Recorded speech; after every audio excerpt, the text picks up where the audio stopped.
There are two delegations at the border this afternoon.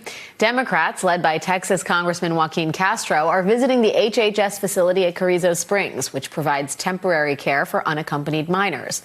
Republicans, meanwhile, 19 of them, led by Senators Cruz and Cornyn, are touring the Rio Grande. And look how they're doing it. Armed to the teeth with bulletproof vests aboard vessels outfitted with large machine guns. Let's bring in NBC's Jacob Soboroff. Jacob, I will read to everyone Beto O'Rourke's tweet on this, addressed to Senator Ted Cruz. You're in a Border Patrol boat armed with machine guns. The only threat you face is unarmed children and families who are seeking asylum, as well as the occasional heckler. If you're looking for a crisis to cosplay senator for, I'm happy to point you in the right direction. Jacob, this is truly a tale of two parties as it concerns the border. Who has the better strategy?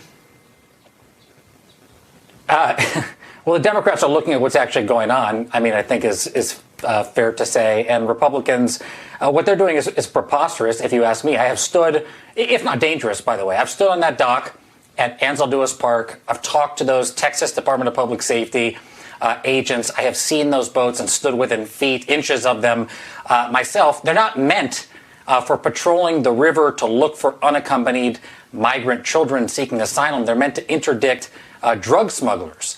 And the idea that they would go out there just looking at them and approach young migrants, the obvious thing is going to happen. They are going to terrorize the children who are coming here to seek asylum in the name of a photo op. And I say it's dangerous because these children and minors are coming here to seek asylum, which is their legal right, not only under international law, but under United States law.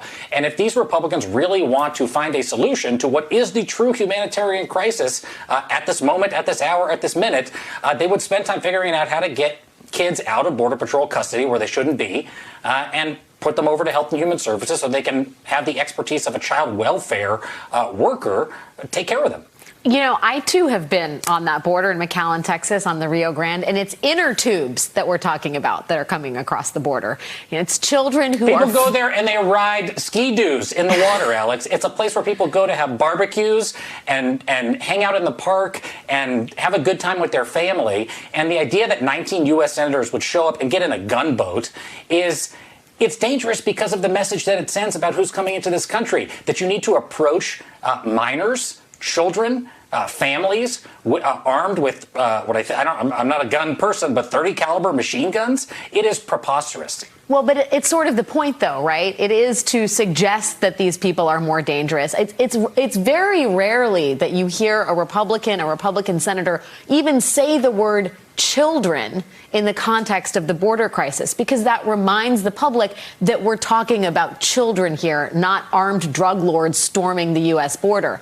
And yet, Jacob, one wonders about the political strategy here and whether it actually works for Republicans in terms of animating their base. I mean, I guess the question is, on one hand, you have a unified Republican Party that has convinced its brethren this is an existential threat to the United States and our way of life. And on the other hand, you have Democrats who don't have quite the same unified message and who are genuinely, apparently, trying to solve the problem. But that is not as neat and tidy a narrative. And in that way, I wonder if it could be politically perilous. I do think it's a problematic for the fate of the overall comprehensive immigration reform bill and also even the more narrow bills, because there is mass confusion being stoked by Republicans around the issue of who, really our conversation about immigration reform is about. There's a conversation about reforming the immigration and asylum system at the border to make it more fair and safe and humane and orderly, as Secretary Mayorkas says and the president said yesterday at the press conference. And then there's an entirely separate conversation that, of course, is interrelated, but we're talking about distinct people, like farm workers getting a pathway to citizenship, or the 11 million undocumented people who have been here and contributing to society for years, decades, in many cases, getting a pathway to citizenship. And that is different, and it is distinct from asylum-seeking children at the border and the conditions that they are in and what the administration wants to do about that. And I do think that the clearer that they can be, and part of that is, again, I want to mention it again today, opening the facilities for reporters, especially local reporters who know these areas, who are there, who don't have to travel, you don't have as many COVID, considerations, to get in and see with their own eyes. It's why it's so important. So the administration can show what it is they want to change about the asylum system to preserve what they want to do about the larger undocumented community in the U.S. through legislation.